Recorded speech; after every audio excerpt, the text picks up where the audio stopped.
Hello and welcome to the Lharbur Show. My name is Luke Harbur. I am your host, and today we have the incredible Gena Bardwell. She is a dear family friend as well as an educator at Touro College in New York, New York. Miss Gena, how you doing? I'm doing really well. Thank you so much for having me, Luke Harbur. I know. She has known me since I was a little tiny pipsqueak. That's right, and that's why I'm talking to him like Luke Harbur. I know, isn't that embarrassing? I mean, don't you want people to say, cut it out, I'm grown up. Well, you know, but you see me as your little baby boy. We can't help that. I know, we cannot. Well, in that case, you are here. Are you ready to do Harbur Hot Takes? I think I am. Okay, wonderful. So, for Harbur Hot Takes, the lovely Gena here is going to get 3 random topics, but she only gets 1 sentence to share her thoughts on the topic presented to her. So, Miss Gena, are you ready for the 3 topics? Okay. So, for the first topic, what is your thoughts in 1 sentence on what you've learned from younger generations? I've learned that you all really like to pamper yourself. That's very good. Okay, that's your 1 sentence. All right. Okay, there you go. Well, what else did you want to say? Because technically you could put a comma there. Comma and? And because of that, you come up with divineness like Uber. And you really do pamper yourselves. It's unapologetic. And you do it with abandon. And I say here, here. And that's what I've learned. To try to do more of that for myself. Oh, well, good. I've actually never thought of it that way. You all do. You all go places, travel. You don't think about anything, going all over the world. And I'm like, wow. I think it's so cool. I guess you just live for the now if you can. There you go. Well, okay, then in that case, Harbur Hot Take number 2. Okay. What are your thoughts in 1 sentence on college? It ain't for everybody. No, it's not. And that's a very good way of putting it. It's true. There are all kinds of options for everyone. Very true. A lot of ways to learn.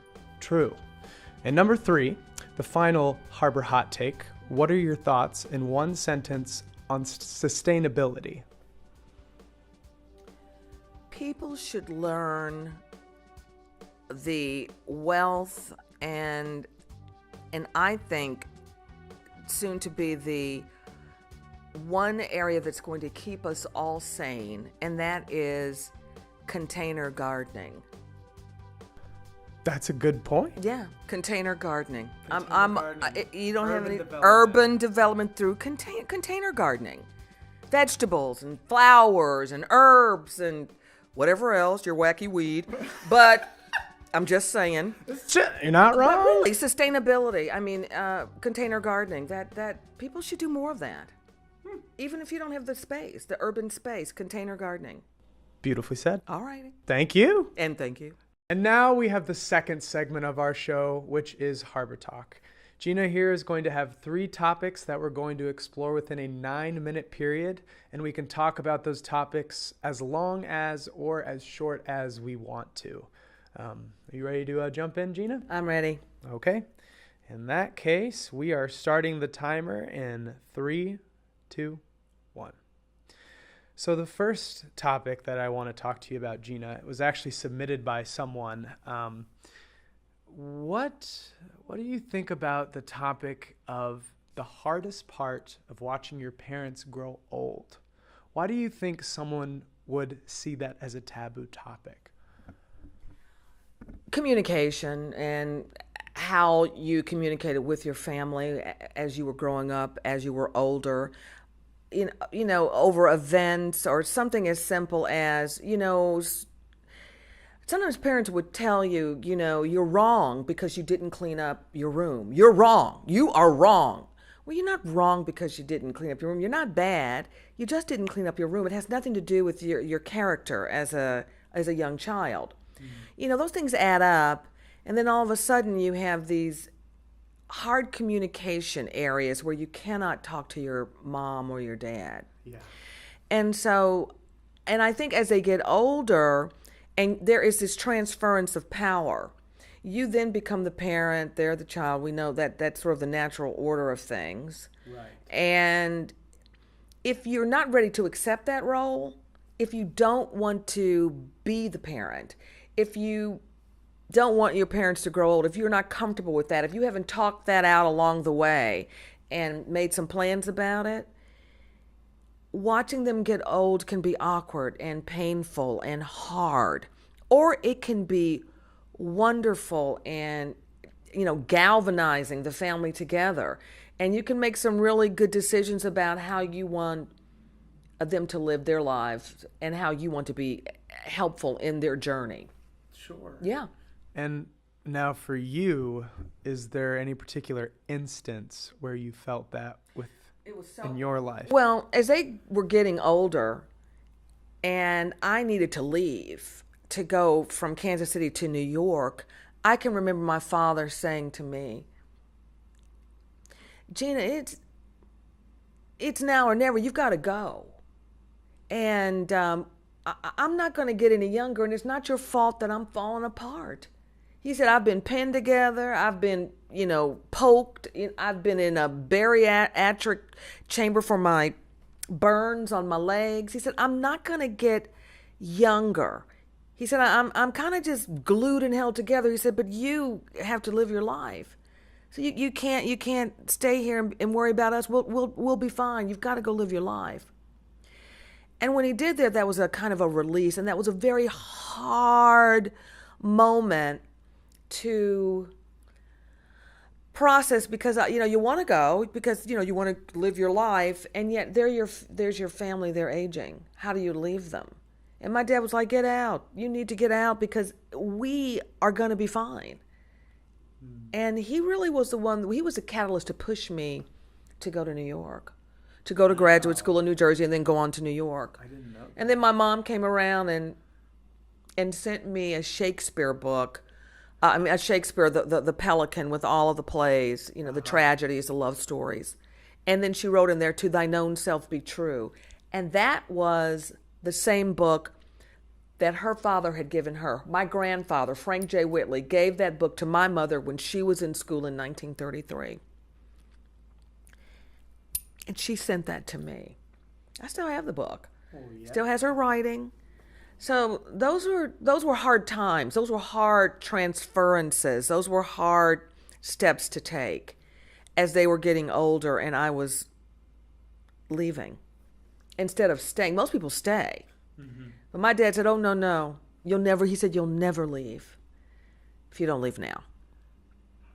Isn't that something? Isn't that beautiful? Well, it's very beautiful, and it shows that is one of, I think, at least from my perception, one of the deepest forms of love for your child. Yeah. Unconditional. Unconditional. That's no unconditional. Matter where you are, you love them. Yeah. No matter where your child wants to grow, you love them. Yeah. That's so beautiful. I know that, and every time I think about it, I get teary-eyed. Well, I can't blame you. It's very sweet. I well up a little bit. It's because I still hear it. Yeah. I still hear it, and I still hear that it's okay. You do you. We're going to do us. Right. And sometimes parents don't want their children to see them aging in that way. No. Sometimes it is as hard for them to age as it is for us to see them in some cases. Beautifully said, Gena. Well, on that heartfelt note, for the second topic we want to talk about today, and this is what you wanted to bring to the table, is race relations. For you, why do you feel that's a taboo topic in your opinion? Oh, it's so hard to talk about. It's particularly hard to talk about if the people that are around don't have friends from another culture or another race. Mm-hmm. And we get into our ideas about people, and we don't know people.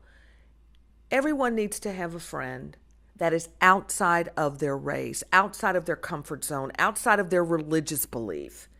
Mm-hmm. And that makes for, in the end, celebration, but in the early stages of that, it makes for really a learning and a growth period.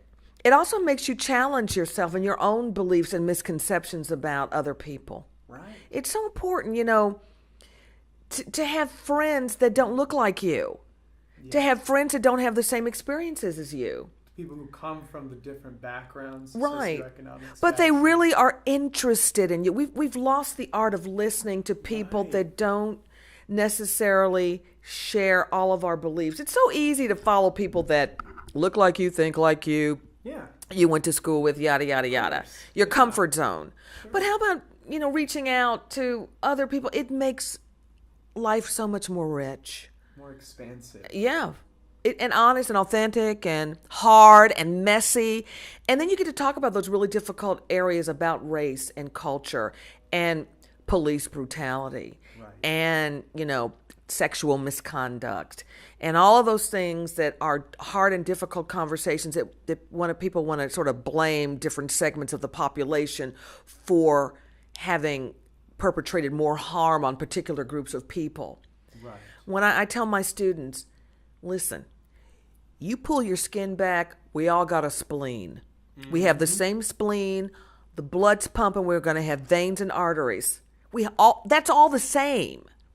And we don't think like that. We think in terms of differences and oddities and stereotypes instead of listening to somebody and saying, well, I never thought of it that way. Right. Well, perhaps there is another way. Mm-hmm. And then, offering suggestions, but really listening to the other story, without judging, without interrupting, right. without finishing their sentence, without imploding or exploding. Just be kind to people and listen. Give people the benefit of the doubt and breathe. Have some empathy. Have some empathy and breathe. Breathe through the difficult parts of what they're struggling to try to reconcile as they are speaking to you. Yes. You know what I mean? Some people just don't have the tools. No. They don't have the tools. They don't mean to misspeak. Right. But that just happens. Right. Especially if they have not been exposed to the things they're trying to articulate. Right. Right. And it's not up to the person you're talking to save you either. No. You got to get yourself in and out of what you're putting yourself out there for. That's right. It's not up to the other person to save you. So you have to have some bravery about it. Right. About wading into waters in which you have a curiosity and you want to have do you really want to have a difficult conversation? Okay, let's roll up our sleeves and have one. And let's come out on the other side, maybe a little, bruised, but unscathed. Mm-hmm. Not completely battered and beat up and, reduced to a gnat. Do you know what I mean? Yeah, that's beautifully said. Well, wow. In that case, look at that timing. I will transition into the third topic, and it will be whatever your thoughts would like to be about it. Okay. And it's what I would love to talk about is having a long-term partner, Now, why do you think I think that's a taboo topic? Why do you think I'd have problems talking to someone about that? Well, because it's never who you think it's going to be. It's all these magazines think they're going to be just long and lean and beautiful and smart, and you're going to look at them and just it's not. It ain't that way. No. It's not like that. That is a kind of a superficiality of a relationship. Mm-hmm. You have to kind of like the parts that aren't always so easy to talk about. They're facets to a relationship. There's some basic things that you kind of want to probably have in common. Like, right. Where do you want to live? How do you want to live? Mm-hmm. Kind of the same thoughts on money. And also, you need to, if you want children or not. Yeah. Some people want them, some people don't. But, where you want to live is important. Mm-hmm. And how you want to do that. Are you entrepreneurial? Is the other person better at a 9-to-5? And does an entrepreneurial spirit make someone who's better at a 9-to-5 nervous? See, these are things you have to kind of consider. So there's all that stuff, and that's not sexy. No. And then there's the sexy. Oh, yeah. Okay, so when you're younger, you love each other. There's a lot of embracing. And oftentimes a young girl or a guy you all break each other's hearts when you're younger. Hearts just break. There's a lot more vulnerability.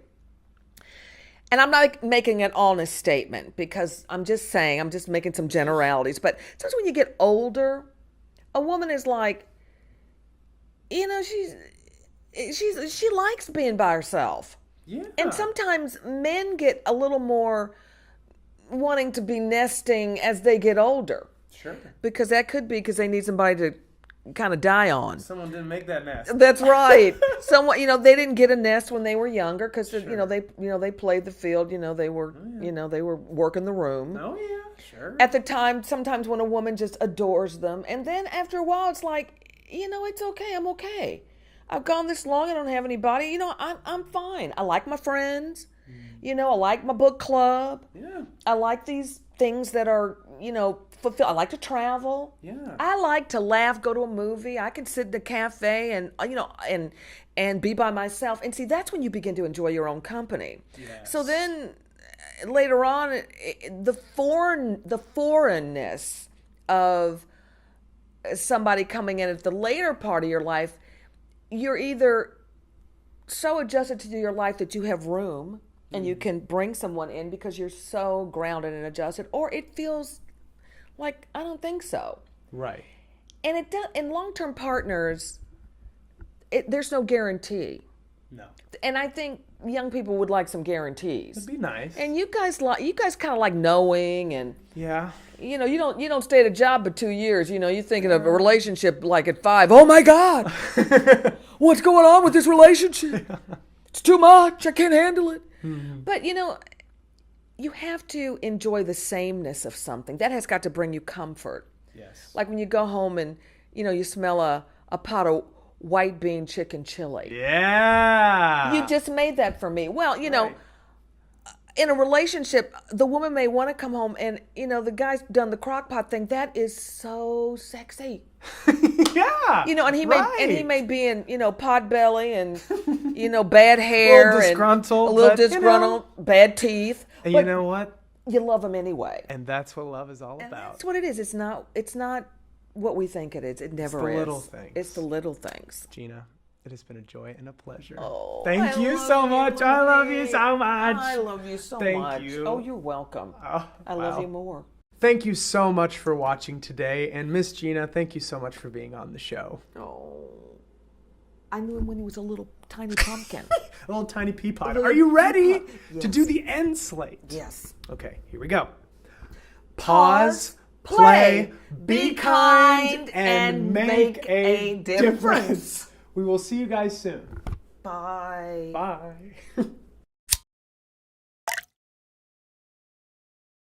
Party going on right here.